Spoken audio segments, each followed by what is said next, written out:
welcome to Ncbi Labs.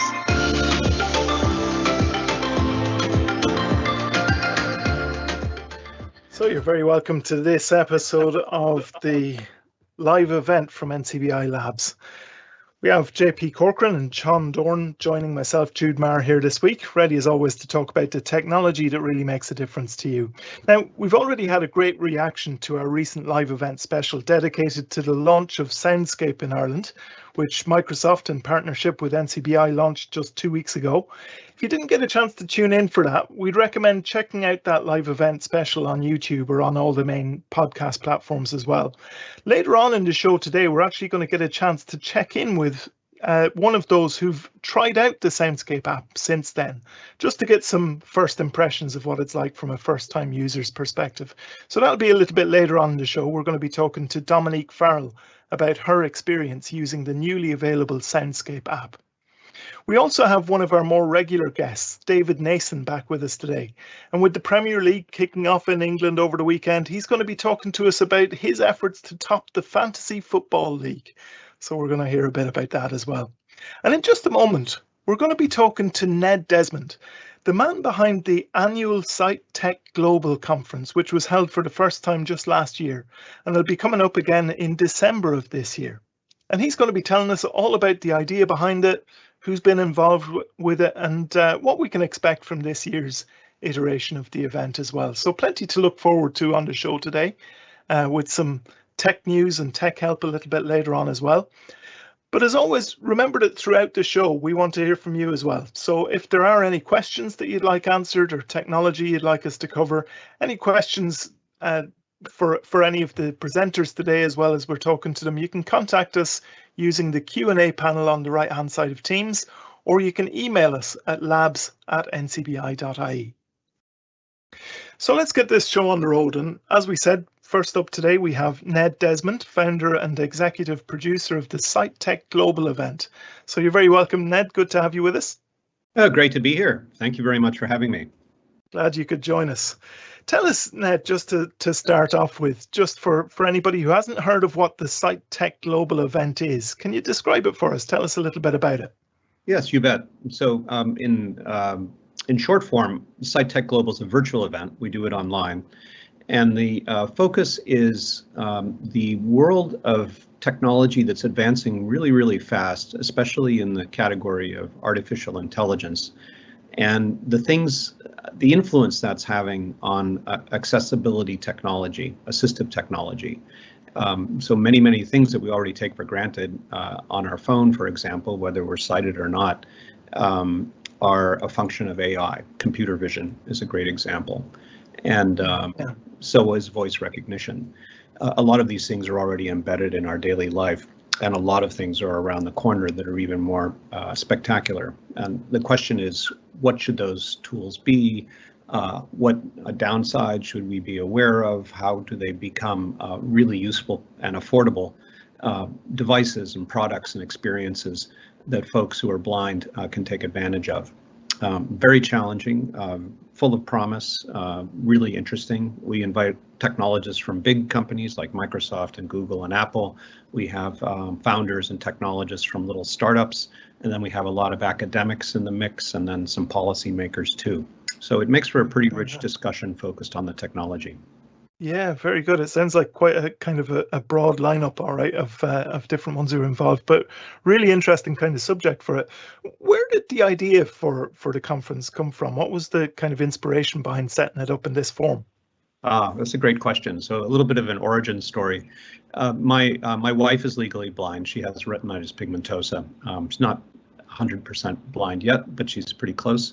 And so I'm familiar with the tribulations that she's experienced throughout her life, using screen readers and canes and so forth and so on. So that's one side of the starting point of the story. And the other is that for many years I ran this business called TechCrunch, which is the Silicon Valley media company that focuses on technology and startups and venture capital and all of that. And we produce a lot of events. Some of these events are specialized events that might only be focused on robotics or fintech or something like that. And some are huge events that take in the whole startup scene. So over 9 years, I ran many of those events. And in particular, one of my big interests personally were the events that we did on AI and robotics. So I have a pretty big Rolodex when it comes to the people working in this field and know my way around it pretty well, although I myself am not a technologist. And I was having a chat the other day, well, it was actually now a couple years ago, I guess, with the head of a local services organization that helps people who are losing vision or have lost their vision, called the Vista Center for the Blind in the Bay Area. And coming up on COVID, their fundraisers, because it's entirely based on raising money from local businesses and well-to-do folks, had collapsed, because in-person gatherings were impossible. And so the director said to me, what can we do? And I said, well, I really think that given we're in Silicon Valley and all that means, we should try to produce this virtual event about AI and tech, make it free to all anyone who wants to attend, and then try to get some great sponsorship dollars out of the big tech companies in Silicon Valley. And it all worked out pretty well. Yeah, very good. So tell us a little bit more maybe about last year's event then in that case, because that was the first one, wasn't it? And did you get quite a few attending then online?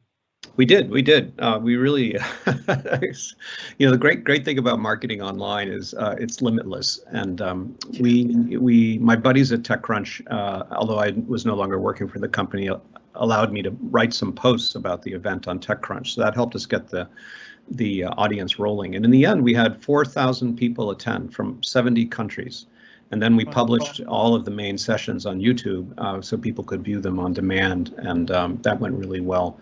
So tens of thousands of people have watched the sessions that we had with all kinds of people like Saqib Sheikh, the guy behind Seeing AI at Microsoft, and Chris Flezak, who's one of the principal people at Apple working on accessibility features in the iPhone. So it was a great turnout. We also got high marks for accessibility, which the thing I'm most proud of, because it's not easy to do online events for anyone, and many of the platforms that deliver online events score very poorly when it comes to accessibility, I'm sorry to say. But we built something that was really designed for accessibility first. A couple of volunteers worked with me, and when we asked people how they rated the accessibility of the show, we got a 4.7 out of 5 from all the people who were using screen readers. So we thought that was a great success. Yeah, very good. So for anybody who's listening in, they're kind of worried about that. They can kind of not worry too much about that. If they're used to their technology already, they'll be able to access it this year if they do register for that.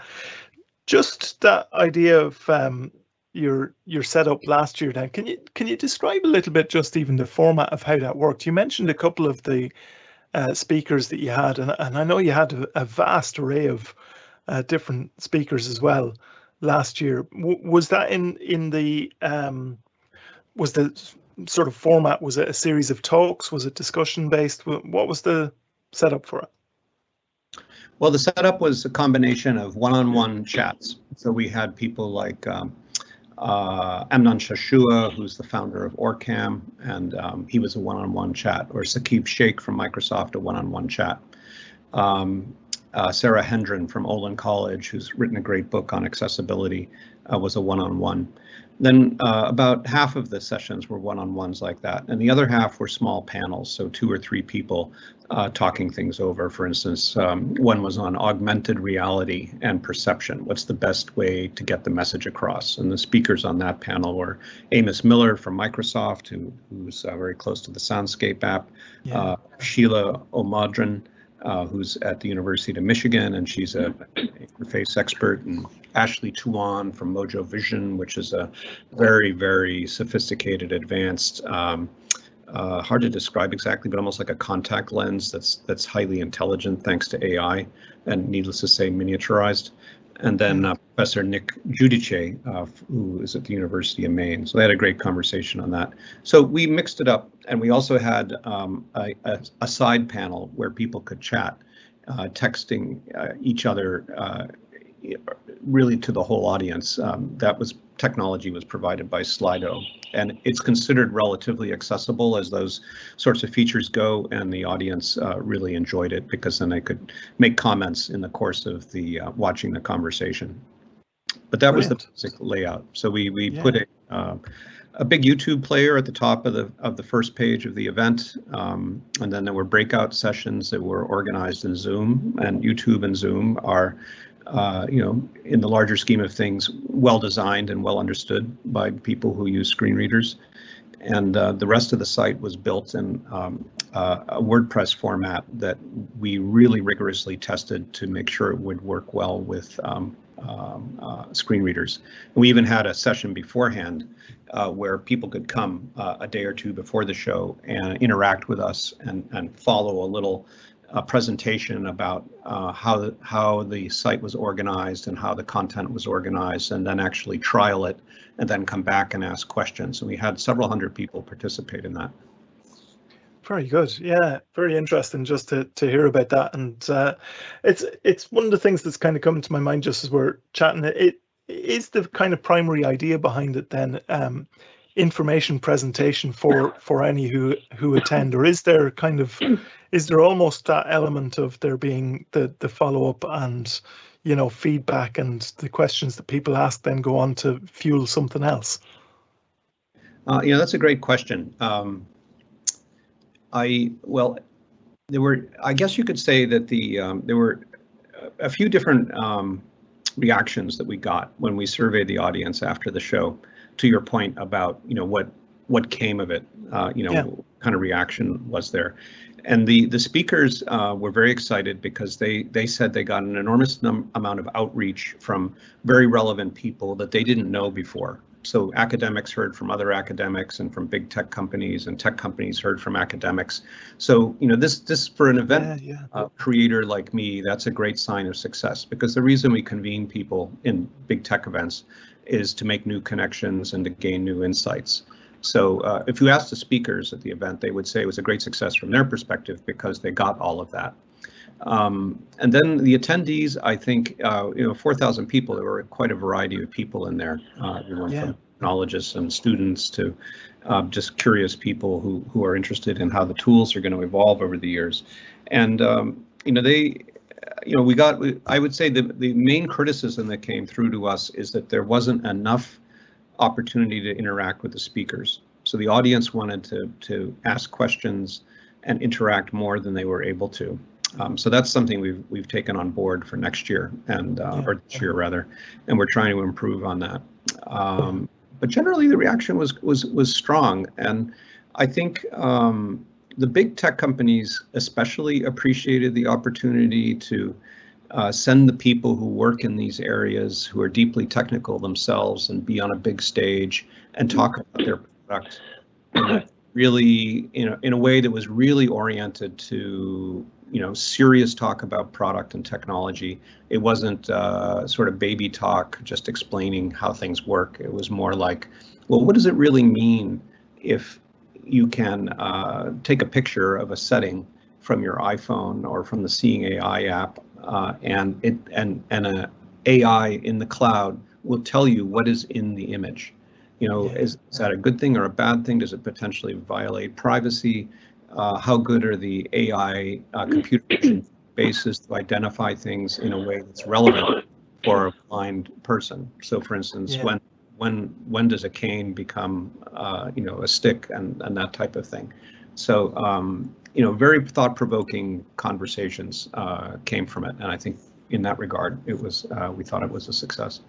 Yeah, very good. I'll just mention, just before we continue on, I think we have one of our other guests is on the line at the moment. If we can just mention to maybe use, I think it's is it the star and then 6 to mute on a phone pad? Just might help us out there a little bit. We've had it before where we go to mute somebody, and unfortunately they can't unmute afterwards. So we better not do that this time. Very good. So just thinking, then, Ned, you mentioned there, and before we get on to this year's event in too much detail, you mentioned that last year's event was up on YouTube afterwards. Is that still available to people if they want to go and check out a little bit more to get a bit of a flavor of it? Yeah, it is indeed, and it's also easy to get to through the website itself. So if you go to sitetechglobal.com and click on agenda, The agenda is laid out there with the speakers and the headlines and the descriptions, and also a link to the player, so you can watch the session or listen to the session. There's also a easily downloadable text transcript for anybody who wants to handle things that way. You know, loaded a Braille reader or something like that. So we were focused. We really learned a lot. I have to say, the thing I learned most about in the course of this event is the many different ways that you can be helpful by being accessible. So I got quite an education in that regard, and we tried to deliver on all the suggestions we got. Really good, yeah. And I think something that has kind of quite a powerful concept behind it like this, and quite an ambitious project as well. When it's something that's running for the first time, it's incredible to see that realized and see the effect that it has and the feedback and everything. But second time round, you're kind of in the position of having had that experience once and seeing the things you'd like to bring in as well. Can you tell us maybe a little bit more about this year's event? Yes. Well, this year's event, I thought I was sweating it last year. Now I'm really sweating it. The expectations are very high. Yeah.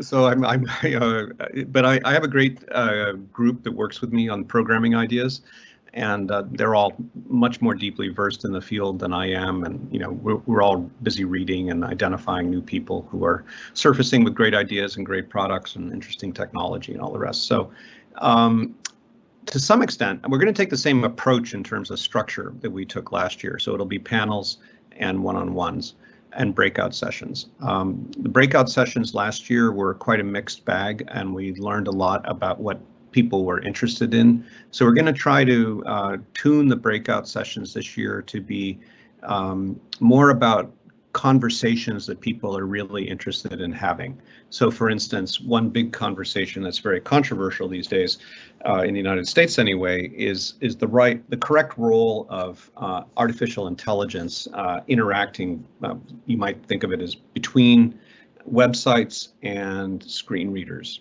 So last year we had a session that had, 3 or 4 of the top people in the screen reader world on it, and they basically concluded that AI is overrated, and when it comes to screen readers anyway, and that people should just get better at learning their keyboard commands.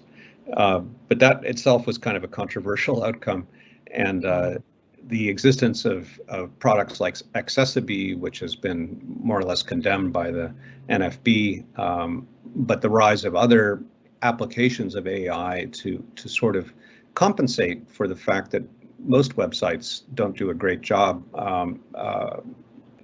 preparing for the use with interaction with screen readers. Is just this big challenge that's still out there, and there's a very interesting debate about the right approach. Should we just knuckle down on businesses that aren't compliant, or should we develop better tools? It's a hard one. So that's an example kind of interesting conversation that we'd like to have in breakout sessions, and it's an area where we'll develop the show further. And it is a big subject, that one. I mean, just the whole element of it being such a free-for-all on the internet anyway, that people can kind of have a presence online, to have that presence accessible, and to have some sort of standard that can be accessed by screen readers as well. There's definitely a big challenge involved in that. It's interesting just to hear even just that format and the discussion panels, because I'd imagine that there's a lot of things that come out of that are maybe not kind of the findings of a report, if you like, but the opinion elements that are in there actually can be very helpful and very eye-opening in some ways. Yeah, that's the idea. Certainly events, good events where the conversations are teed up well, I think can be even more revealing than some big paper or even a big reporting, because there's a kind of opaque surface over that. And when you get people on stage and they're really interacting with each other, and they almost can't help expressing their truest views about things. I mean, I'm not talking about politicians here. I'm talking about technologists who tend to be very direct and candid, and they don't mince words. And so certainly I learned so much just listening to the conversations at that event, because there's, in that community, there's a lot of incredibly interesting stuff, and it's very intellectually demanding, and people bring different perspectives to it. And when you hear them bounce off of each other, it's so interesting. Yeah, I'd imagine. I'm sure there's absolutely loads of work going into this year's event already. At what point do you reckon there'll be a finalized list of speakers for people to check up? Well, I would say by the beginning of November. So it's very good. We like to publish the agenda a month ahead of time, and that gives plenty of time for folks to get it on their calendar. But I'll be breaking a major sweat between now and then, trust me. I can imagine, yeah, absolutely. Seeing the scope of last year's one, I can imagine, yeah, definitely. Just before we let you go, what's the plan then, kind of going forward after this year? Is this something that's each year has its own specific focus and its own specific set of outcomes that you'd like to see something coming out of, or is there a kind of longer term thing? Is it something that's going to be adaptable to whatever needs there are each year, or is it kind of a long-term focus with something that's you see the future years mapped out for you fairly well? Well, I think I'm pretty convinced that this general topic of advanced technology and its impact on accessibility, the interplay between the raw technology capabilities and the products that you can build and the community that they're meant for, and then the many issues that surface in that interplay between those three things, is going to be with us for a long time. So every year that comes up, there are going to be issues, products, developments, discussions that will spring from that, which will be the subject matter of our event. So for instance, there's something I can't talk about right now, but it's a very, very interesting, somewhat provocative, and pretty monumental initiative that's coming out of one of the big tech companies. And they'll be talking about that at this show. And I would never have seen this coming last year. It's very much part of the sort of general backdrop that I just mentioned. And that's what is going to be making big news and spurring a lot of the conversation at the show this year. And then I would be very confident to say next year it'll be something different, something of similar magnitude, because the technology is moving so quickly, and the challenge of figuring out how to use it and the right and wrong ways to use it is so big that we're going to have plenty to talk about for years to come in this general framework. You've got to be kind of quick on your feet, don't you? Fairly agile to respond to things that come up. Yeah, very good. So I could be running it for years to come. It's entirely, all the funding, all the sponsorship money goes to the Vista Center for the Blind in Silicon Valley, which is a great organization, and all of the people who work on the show volunteer their time, including me, and we're very proud to do this on behalf of the Vista Center.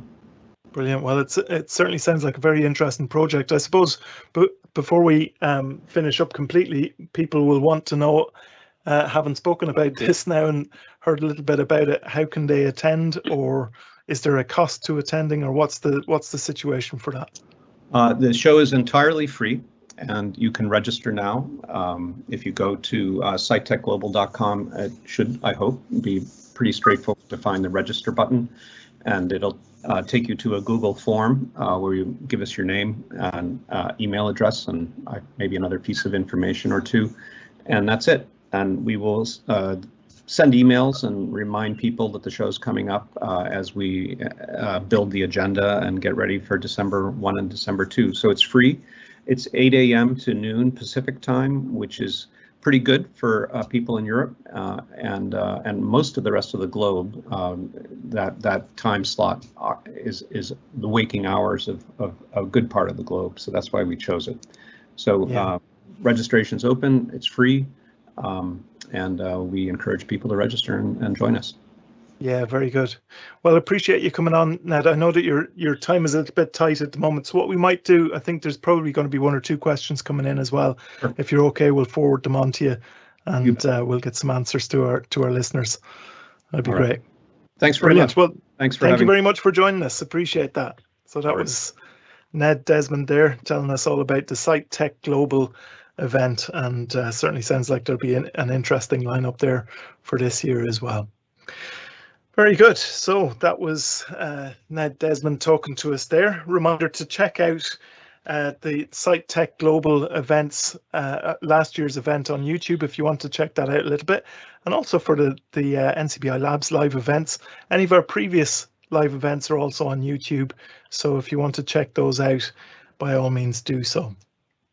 Now, as we said earlier, there's been great interest in the launch of Soundscape in Ireland, with an awful lot of people very eager to check it out and download it as well. One of those people is Dominique Farrell, and Dominique has agreed to join us this week to give us her first impressions of Microsoft Soundscape. So you're very welcome, Dominique. Thank you, Jude. Good to have you on the show again. You were with us before, of course. Yes, I was. Very good. So tell us, Dominique, we'll just get your feedback with how the Soundscape app worked for you. How did you manage with it in terms of just downloading and setting it up? Was it fairly straightforward for you? Oh, it's very straightforward. Everything was explained. You had to allow your location and Bluetooth. So after that, then I went out today with my AirPods Pro, which I'm wearing now, and I was absolutely blown away by everything that was announced to me. If it was on my right, it would be announced in my right ear, or on my left, it would be in my left ear, or straight ahead, it would be in both ears. And there was things that I didn't even know.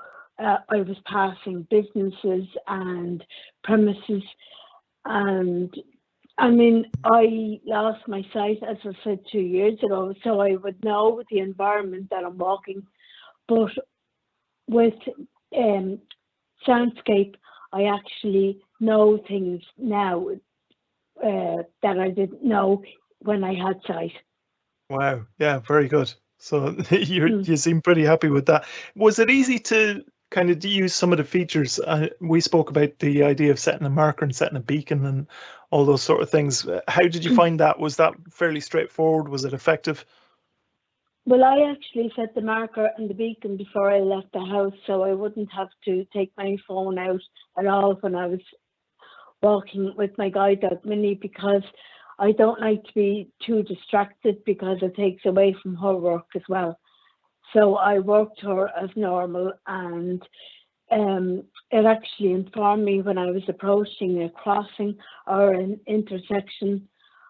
I mean, the only downside is I have to put up with Moira in my ear all the time. But you're not a fan of the Moira voice, I take it? No, it's the male Irish Siri voice that I have on my iPhone that I would love to have. Yeah. And I actually emailed Soundscape, but I've heard nothing back yet. Well, we're definitely getting an unbiased review of this and first impressions of it anyway. So I mean, that will actually take away. I mean, I love using the app, and I won't stop using it because of the voice. But it's more beneficial to know your surroundings and where you're going. Absolutely, yeah. No, that's really good. Go on. Sorry, it's actually made me more independent and more confident going out now, because even though I knew these routes when I had sight, I didn't do them since I've no sight until I got Microsoft Soundscape, and now it's enabled me to go further. Yeah, very good. You did say there's something about your headphones. Did you change your headphones to use Soundscape? I did, because I was using the AirPods second generation, and I know with the AirPods Pro that there's nice noise cancellation, so you can actually hear what's going on around you as you're walking, which is very useful when you're walking a guide dog, because you need to have full concentration. And if I couldn't hear my surroundings, my concentration would be diminished. That's actually a good point, Jude, because like the AirPods Pro, like they have that transparency mode which allows sound to come through the earbuds, blend with the music or your voiceover, and you hear both. So if you are walking towards traffic lights and it's making a sound to let you know to cross the road, you can hear that. Your ears aren't being blocked from that, because the AirPods Pro have noise cancelling features that if you were sitting on a bus or at home, it'll actually cut out sounds completely and you're only getting your audio. So it's like if there was a dog barking or you had a fan, like to cool the air, the noise cancelling feature can actually completely block out those features, so you're only getting your audio. And they'll have that transparency mode where it's allowing audio to come through from the outside. So like Dominique's saying, she's walking down the street, she can hear traffic and hear people coming. And I know, like we've kind of discussed in the past about using like those type of headphones, like the AirPods Pro or some of the more advanced headphones that will allow that. And then also people are using like the bone conductive headphones, which your ear is completely free, and it's vibrating through the cochlear bone, and you're getting the information that way. But you might not get the full 3D effect using one of them. While the AirPods Pro and other earbuds will have 3D audio. When you get that 3D effect, when you listen to Dominique's describing, you're walking down the street and it's going to your left ear and your right ear, and you can feel it moving as you turn. So it's kind of like which would work best for you. Okay, that's actually just what I was thinking there. Is that the situation that there's a few different types that will give you a good experience of it, but it just really depends on what you need, what situation you need it for. Like some people are going to feel more comfortable with the aftershock type bone conductive headphones because their ears are completely free. There's nothing in their ear, and they're getting through a vibration against their cochlea or their cheekbone, whichever, depends which type of headphones you're using in that regard. And then some people prefer to use the things like the AirPods Pro because you're getting the audio pass through and you're getting that 3D sound. So sometimes like it's robbing Peter to pay Paul, which you might want your ears completely free, but you might not get the full effect of the 3D sound. Or that you want the 3D sound and you're going to use audio pass through. And I think Dominic, you don't mind using the AirPods Pro. It's probably a big difference than your last pair of AirPods you're using. It's a huge difference, and I never actually went out with the other earphones in my ear for that reason, because I didn't want to be distracted, and I knew by wearing the Pro that wouldn't happen. Because I know I have a pair of Sony earbuds that have similar pass through and similar noise blocking capabilities. So if I'm on public transport, I completely can block out all the sound and I'm only getting music. But if I'm out walking, I put on the transparency mode so that I'm getting cars and bicycles, so I can hear all that stuff too along with the music. And can you do that with the AirPods Pro? Yeah, you have to go into, there's different settings on it for complete noise cancelling. Now, you don't want to use that when you're outside, but if you're indoors or maybe on public transport, you might want to use that feature. Okay. So you'd use the earbuds for different occasions. Like, I mean, if you're listening to an audiobook in private in the house and you don't want to hear your neighbour's dog barking, I would use the noise cancelling. But when I'm out and about, I don't want to use noise cancelling because I want to get my environmental sounds. Oh, very good. So it kind of, I suppose that just emphasizes the point as well that the Soundscape app is brilliant and it's very, very good. It's a really good app, but it needs to be kind of used in conjunction with the right things. So even, I suppose, we've not talked about it here, but just the mobility techniques that we mentioned in the live event a couple of weeks ago, it kind of needs to be used in conjunction with these other elements. But certainly, Dominique, your first impression is a good one of Soundscape. Oh, yeah. Well, I never actually, today was my first day to use a navigation app. I've never used one before, and I was waiting for Soundscape, and I was literally blown away by it, and I wouldn't download any other navigation app. I love it, and I love the audio beacon, and it tells you how far you are away from the beacon or how close you are, and I just think it's fantastic, and fair play to Microsoft. But you have to change the voice. You have to get the Siri voice, male Siri voice, Irish. Well, there you go. We've got the feedback that we needed there anyway. So, and fair play to yourself as well, Dominique. Thank you for coming on to the show and giving us your first impressions. We appreciate that. Thank you very much for having me. Thank you. Very good. So certainly Dominique is happy with everything apart from the voice by the sense of it. But the Soundscape app seems to be doing exactly what it said it would in terms of being able to find your way around it and know the environment around you, as opposed to the just the directional side of it, or giving directions, but just having that same soundscape that's going on around you. So really interesting to hear Dominique's thoughts on that. And if anybody has any other comments about the Soundscape app and you want to let us know how you're getting on with it, please do, and we'd be delighted to hear from you. Very good. So just before we get into our next subject with David Nason, let's move into our tech news just briefly. Now, I'm not sure, do we have Sean or JP up first? Who's up first for some tech news? It's myself there. I'll jump in and I'll take that bullet. I was just looking recently, and I know some of our service users use it, but the flick type keyboard on Apple, a lot of people use it on their Apple Watches. It's no longer being going to be released on the App Store for a number of different reasons. The developer was having issues with releases, etc., etc.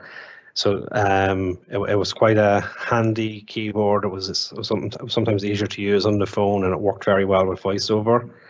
But it's not going to be released on that suite of apps anymore. So I know some people are saying they're not going to download the latest update and lose the keyboard. They're going to try and keep it as long as possible. And that will work to a certain extent. But we know that when you have an app that hasn't been updated in a long time, and if iOS updates to 15 and 16, etc., it'll get to a stage where that app, without being updated, will no longer work with that operating system anyway. Yeah. So hopefully this can be something that can be resolved between the developers and Apple, so people can keep this keyboard and it might return to the App Store. But I just wanted to let people know, in case they weren't aware of this, and it updates and then they'll lose this feature on their watch if the flick type keyboard was something that they were using. It's just something to be aware of. Okay, so if they don't go ahead and update, then they're kind of okay for a little bit.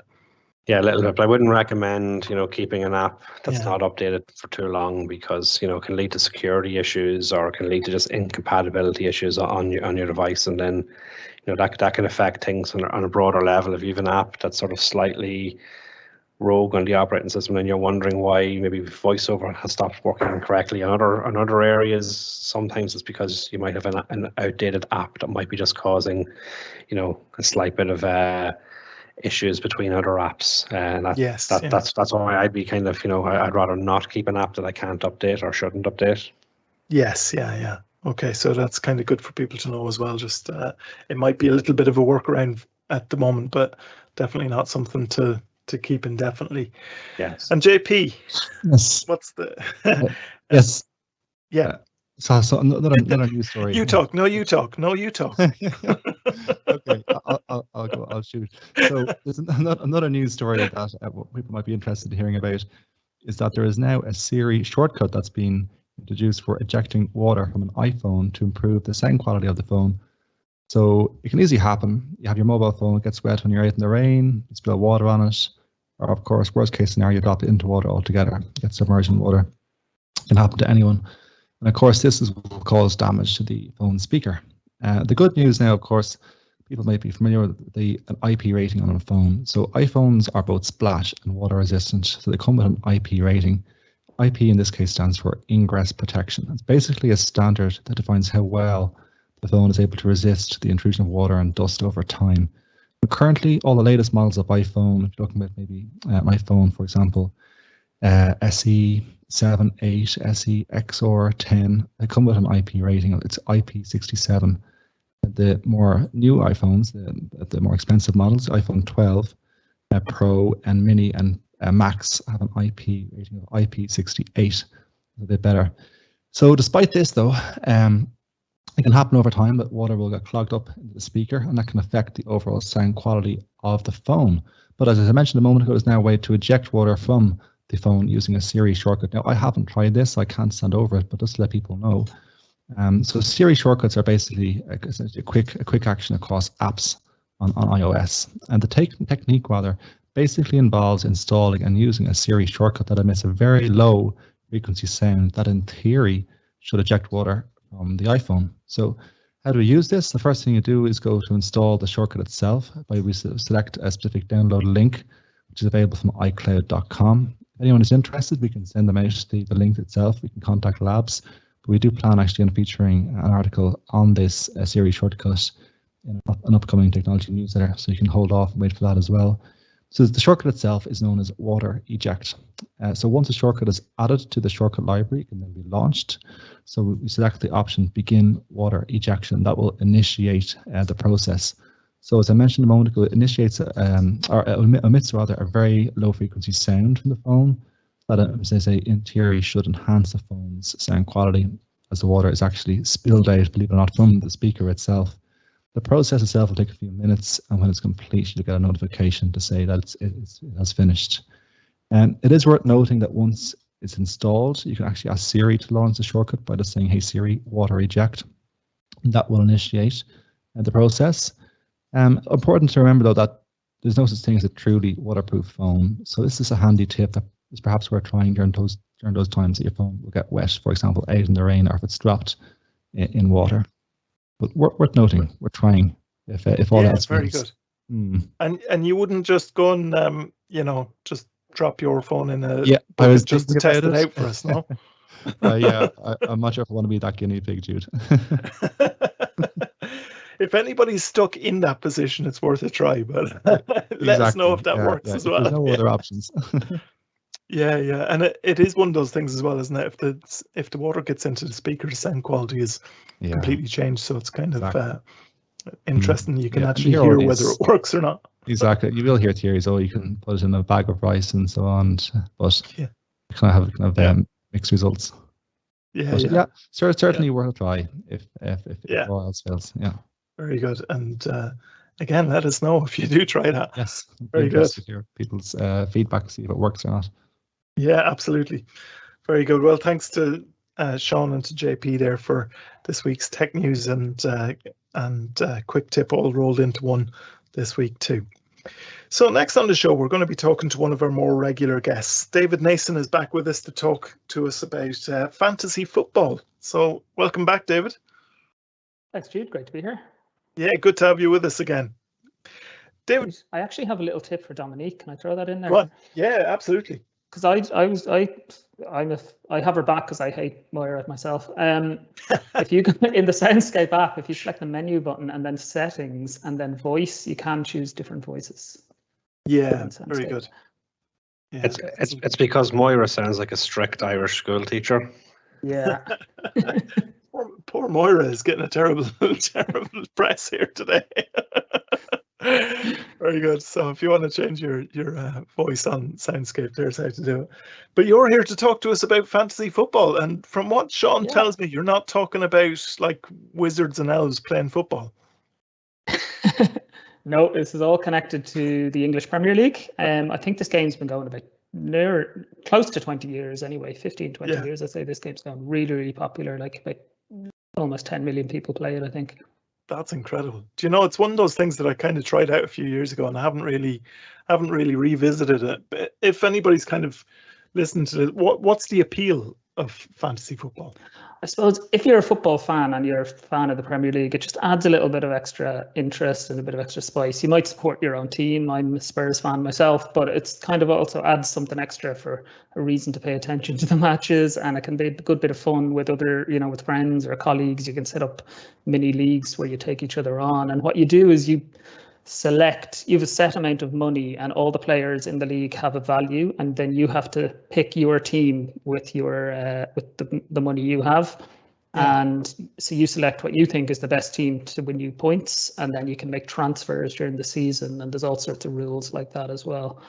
So it's so then you can be a Spurs fan, but still like somehow supporting some player who's playing for Liverpool or something, because he's going to get you points. So it's good fun.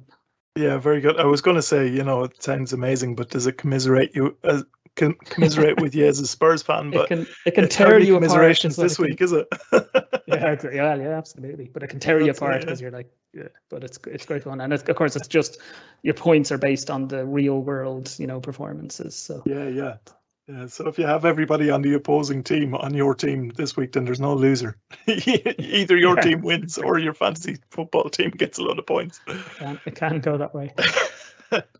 And are there like loads of different fantasy football platforms out there? There are, so the one I play generally is the official Premier League one.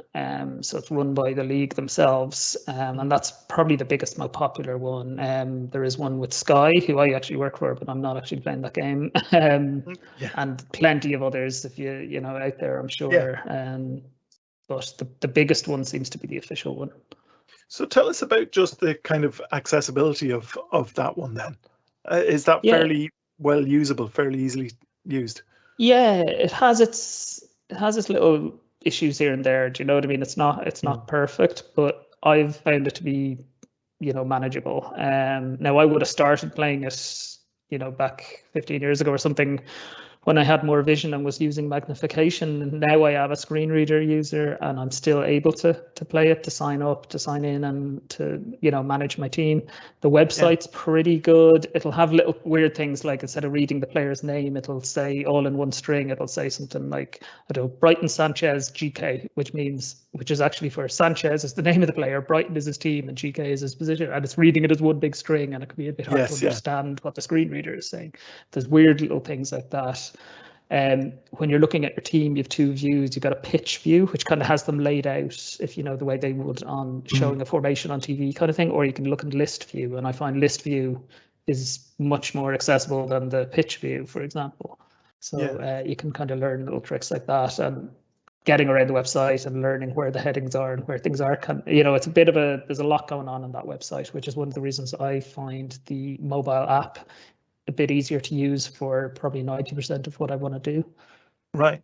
Yeah, and even like changing your players around or whatever, switching them in and out of your team, or however, that's all very accessible as well. Yeah, and especially in the app. So you can download the official Premier League app, and one of the tabs at the bottom is fantasy. You sign in for your team, and you can pick your team. You can do your transfers. You can look at your mini leagues, see how you're doing. All that kind of stuff. Look at the fixtures that are coming up. You can do all of that within the app, and it's very accessible. It could do with more headings and stuff to make it easier to navigate around. There's a bit of explore by touch on that main screen to find where you want to go, but because you'd be swiping all day maybe to get to them. But apart from that, everything's pretty well labeled. Now, I guess with fantasy football, it's maybe a little bit of a different kind of subject than we often talk about on our live events, but there's a kind of an interesting element with it, which is just, I suppose, how inclusive that is, because there's quite a kind of a community feel to the whole fantasy football movement anyway, isn't there? Yeah, like I say, it's very big. If you go onto Twitter, there's millions of people talking about it, and different kind of groups. And like I say, there's mini leagues. So like I would play a mini league, I should say, is so you win points every week, and you can see what your overall rank is in the whole game, and you can see where you're doing versus other people in Ireland or the club that you support. But you can also create invitational private leagues. So like in work, we'd have a league, or among some of my friends, we'd have a league. So again, it's a thing we're all taking part in, and it doesn't matter who can see and who can't. It's just everybody's in. I suppose that's got a great kind of appeal to it as well. If anybody wants to try it out, you can invite just 2 or 3 others, and you'll always be at least in the top 4. It's great. That's true. Qualify for the Champions League every year. Yeah, that's it. Yeah, and I suppose those the various invitational leagues, they can be pretty much whatever size you want them to be, can they? Yeah, I'm not sure if there's an upper limit, but I'm in one that has like 3 or 4 people, and I'm in some that have thousands of people. So yeah, they can certainly be big. There's no real limits. Yeah. So a lot of it is kind of the bragging rights. And is there? I suppose there's a central league as well that's got all the players in it. Yeah, so you can see your overall rank is what they would call that. And then visually now you can see a little arrow that shows you kind of if you've gone up or down this week kind of thing. With VoiceOver, certainly in the app, I'm not seeing that. If I go to the website, I think it'll show me my movement with the screen reader, so you can kind of see how you're doing versus the previous week and that kind of stuff as well. Very good. I think I remember when I was doing it a few years ago, I was in 3 or 4 different leagues, and you'd be doing okay in one league and you'd think this is great, and then you check your overall rating and it's like, oh yeah, maybe I'm not a genius at this after all. There was me thinking. It's funny because some people kind of give up. You know, you have a tendency if it's not going well by Christmas, you're like, By some people, you mean me, basically. It's like, a lot of people.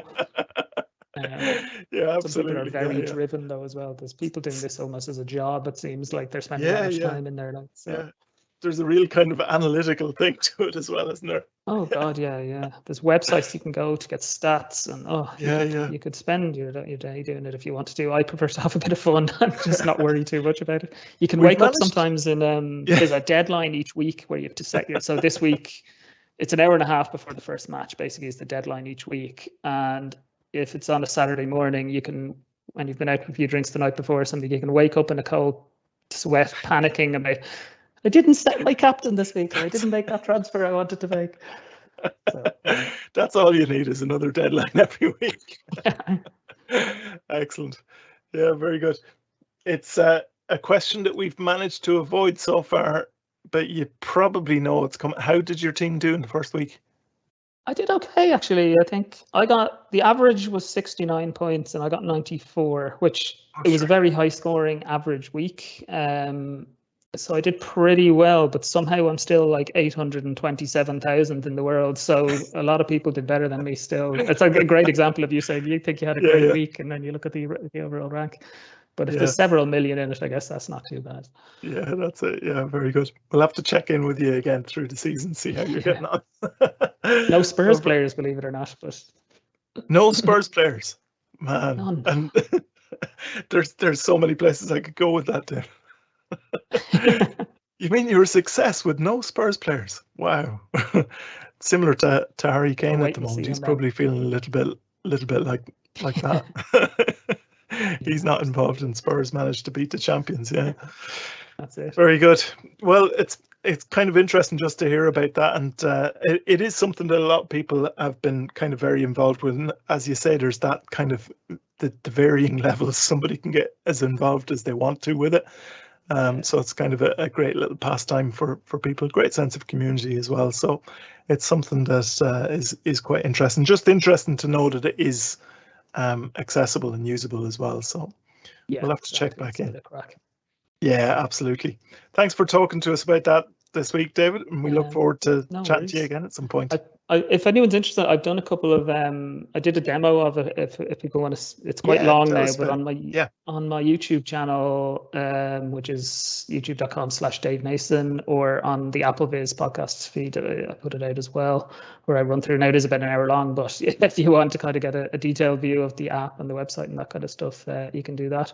And I have a mini league if anyone is already on it or is going to join it. The code is APFEDD, and people are welcome to jump in. Give us that code again. So it's A for Alpha, P for Papa, F for Freddy, I don't know, E for Echo, D for Delta, D for Delta. Excellent, very good. So you've already got a league set up and everything. So if anybody's interested in joining that, that'll be good to hear how that's progressing as well through the season. So thanks for joining us, David, and we look forward to having you back at some point in the future as well. Yeah, thanks for having me as always. Thank you. Very good. So we've had a fairly packed show with different subjects today, but it's just about the time to wrap up the show. Just wanted to mention as well that if you want to get support from NCBI, whether that's technology assistance, which you can get from the labs team from 9 to 5, Monday to Friday on 1850 92 3060, or you can email labs@ncbi.ie, or NCBI services, you can call 1850 33 43 53 or email info@ncbi.ie. Of course, we also always appreciate your support of NCBI as well, and if you'd like to make a donation to help support our services, you can do that through donate.ncbi.ie. Very good. And before we go, just a reminder of what we'll be talking about in some of our future live events. We're going to be talking to some of our colleagues in our Ncbi who are running the Tech Talk show there, and we're hoping to have them onto one of our future shows. We're also going to be talking about the Amazon show, and that'll be quite interesting. That should be on our next live event. And one of the kind of popular subjects that we haven't covered too much on live events up to this point, there's a variety of different smart glasses out there, and a lot of people have found them of some use. A lot of others have maybe been kind of a little bit disappointed because their expectations were maybe a little bit different than what the smart glasses actually delivered. So we might just include that on one of our shows as well coming up, just a little bit of an overview of the various different types of smart glasses and which ones are actually quite a good tool for people with sight loss. Reminder that our next show is in 2 weeks' time, so that's Tuesday, August the 31st at our usual time of 2:30. And if you want to stay up to date with what's happening on our live events as well as plenty more, you can subscribe to our newsletter on our website, or you can email us at labs@ncbi.ie if you'd like to do that as well. So all that's left for me to do is to thank our guests today, David Nason, Dominique Farrell and Ned Desmond, and of course thanks to everyone listening in as well. And from Sean, JP and myself, goodbye for now, and we look forward to having you all back with us soon for another NCBI Labs live event.